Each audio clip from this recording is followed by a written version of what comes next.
और कृष्ण राधा से मौज मस्ती ले का मास्टर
छमा छमा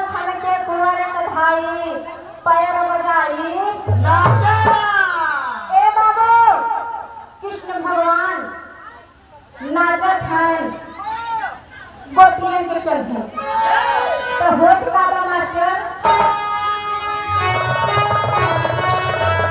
अब चल हर तेरे श्यामा बसुरिया झूले मैला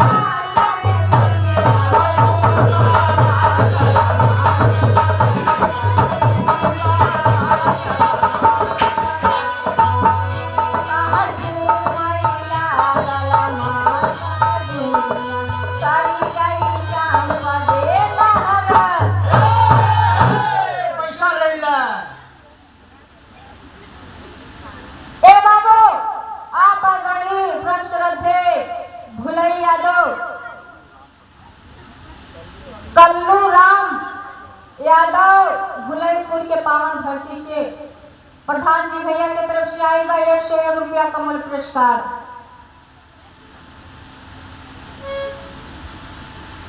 ए बाबू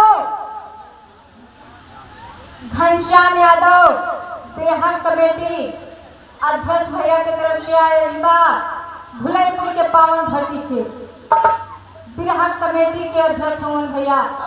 एक बार हमारे तरफ से भैया का स्वागत हो जाए।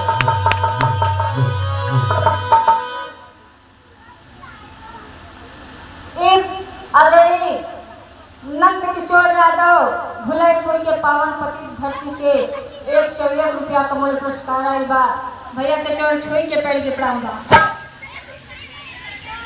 समरजीत यादव भुलईपुर के पावन धरती से 101 रुपया कमल पुरस्कार आई बा चाचा का चरण छुई के पैर की प्रणाम बा।